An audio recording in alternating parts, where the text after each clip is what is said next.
인생을 돌아보면 내 인생 내가 원하는 대로 살아갔던 날이 얼마나 되는가 생각해 봅니다. 돌아보면 많은 시간들이 아쉬움입니다. 이 시간이 얼마나 귀중한지 모릅니다. 우리에게 가장 소중한 것은 시간입니다. 우리는 모든 것은 안에서 찾아야 하는데 끊임없이 외부에서 찾으려 합니다. 높은 것만 바라보고 남과 비교하고 그래서 인간의 고통은 탐진치에서 온다고 합니다. 탐하고 화나고 어리석음에서 힘들어합니다. 우주는 온갖 에너지가 가득한데 한치 앞을 볼 수 없는 우리들의 모습입니다. 가끔은 너 자신을 알아라는 말씀이 얼마나 귀중한지요. 자신을 아는 것이 가장 귀한 것입니다. 인생은 나를 위해 살지 않으면 반드시 상대를 위해 살 수밖에 없다는 것입니다. 이렇게 하면 상대가 나를 알아줄까, 저렇게 하면 내가 나아질까, 인간은 끊임없이 생각하는 존재라 한시도 쉼을 얻지 못하고 지금도 생각은 돌아가고 또 돌아갑니다. 먼저 그의 나라와 의를 구하라 성경은 말합니다. 너 자신부터 알라는 것입니다. 연구 중에 가장 어려운 것이 사람이라 합니다.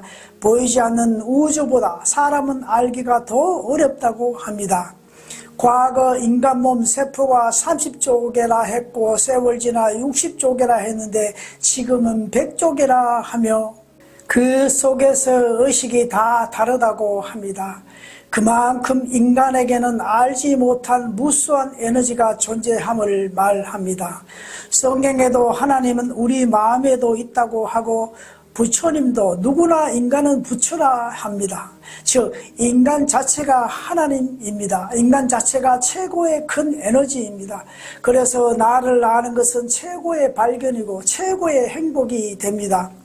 성경에 바울이 다메섹 도상에서 말을 타고 가다가 하늘에서 신의 음성을 듣게 되고 일대일생 인생의 변화점이 됩니다. 그런데 함께 동행했던 사람은 듣지 못하고 바울 자신만 들려왔습니다. 하늘에서 소리가 울렸다면 함께 들어야 하는데 왜 바울 혼자만 들려왔을까 하는 겁니다. 번역 과정에서 일어난 것이라 생각합니다. 바울의 소리는 본인 개인 마음에서 일어난 겁니다. 신의 계시가 곧 자신의 마음에서 나온 것입니다. 외부에서 일어나는 것보다 내 마음에서 일어난 겁니다.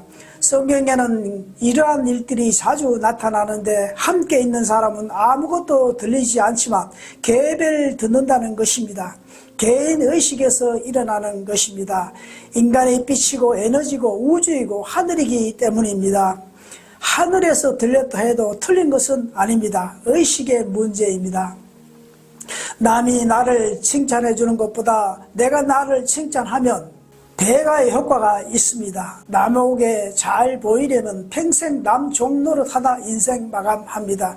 내가 나에게 잘 보이면 모든 것이 형통합니다. 예수나 부처나 하나님도 나 외에는 모두 우상입니다. 나를 위함이 하나님 위한 거고 이웃을 위한 겁니다. 18세기 최고의 철학자 니츠는 나만의 길을 찾아 나답게 살 때 개인의 진정한 만족과 의미를 찾을 수 있다고 했습니다. 우리가 가끔 우주 비행 접시람에 나타났다가 사라진 것을 사진이나 현실을 보았습니다. 다른 행성에서 나타나는 비물질 에너지로 가끔 지구에 나타납니다. 비물질이 잠시 물질로 해서 나타나는데 보통은 이해하기가 어렵습니다. 사람에 따라 둥글게 또는 다이아몬드 사각 등으로 보여지는 것은 그 사람의 의식에 의해 이루어집니다. 같은 장소에서도 보여지지 않는 사람도 있습니다. 예수님이 물고기 2마리와 떡 5개로 5,000명 나누어 먹게 한 것도 이와 같습니다. 자기 믿음대로 행해지고 보여집니다. 사람에 따라 똑같지는 않다는 것입니다. 성경에 믿음에 관해 많이 나옵니다. 개인의식이 개입되지 않으면 어떤 것도 진행되지 않습니다. 개인의식은 지금 자신이지만 전생과 함께 만들어진 무의식과 함께 나타난다고 합니다. 그러니까 나에게 일어난 모든 것은 이 생에서만 해당되는 것이 아니고 전전생에서 인연법에 나타나고 행해진다고 합니다. 어릴 때 우리는 국이나 반찬을 따라 두지 않고 한 그릇에 담아 숟갈로 함께 떠 먹었습니다.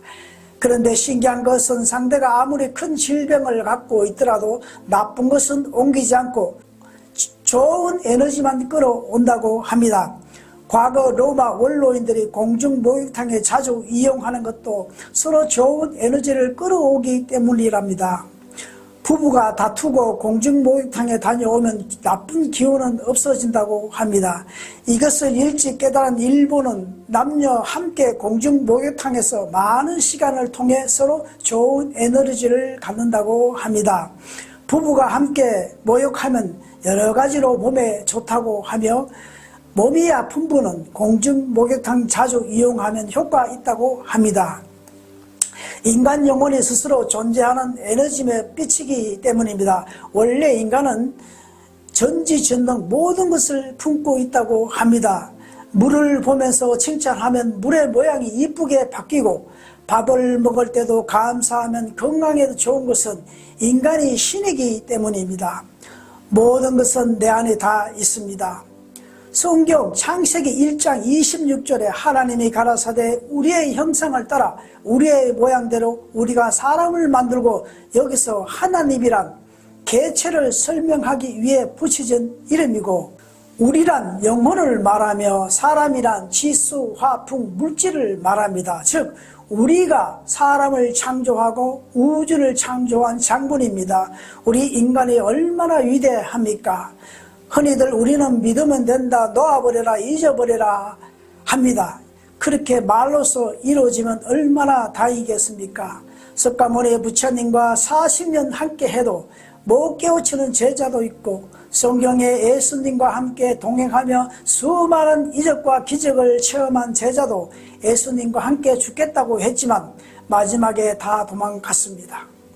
우리의 개인 의식이 개입되지 않으면 어떤 것도 진행되지 않습니다. 믿음이란 개인 의식과 함께 상대와 함께 일어납니다. 상대와 나와 일치되어야 믿음이 일어납니다. 교회에서 가장 많이 사용하는 문구가 믿음입니다. 성경 히브리서 믿음은 바란 것의 실상이요 보지 못한 증거라 합니다. 가령 물건을 팔려고 부동산에 의뢰합니다. 일단 내놓으면 늦어서 그렇지 반드시 새 주인이 나타납니다. 이루어지지 않으면 가격을 내리면 나갑니다. 그러면 물건이 나갈 것을 예상하고 그 돈으로 무엇을 어떻게 할 건가 구체적으로 계획을 합니다. 그러면 그 파동이 일어나 하늘이 도와 빨리 나갑니다. 그렇지 않고 나가면 그때 봐서 처리한다고 하면 하늘이 도와주지도 못하고 파동도 일어나지 않습니다. 믿음이란 이와 같은 원리입니다. 믿음은 내가 믿는다고 믿어지는 것이 아니라 개인의식과 상대의식이 결합하여 파동이 생겨나는 것입니다. 의식이란 비물질 에너지로 그렇게 쉽게 믿어지는 것이 아닙니다. 예를 들어 미술의 대부 피카소와 음악의 대부 모차르트는 늘 최고의 몰입에 들어간다고 합니다. 더 이상 파고 들어갈 공간이 없을 때 상호 에너지 파동이 일어나 원하는 것이 알게 된다고 합니다. 그것이 믿음이라 했습니다. 우리가 명상하는 것도 이와 같은 원리입니다. 자신이 세상의 틀에 맞추지 않고 자신이 세상을 열어갈 때 지혜는 일어납니다. 또한 인간 스스로 자연이기에 자연에 걸리지 않고 살 때 진정한 자유의 기쁨을 누릴 수가 있습니다.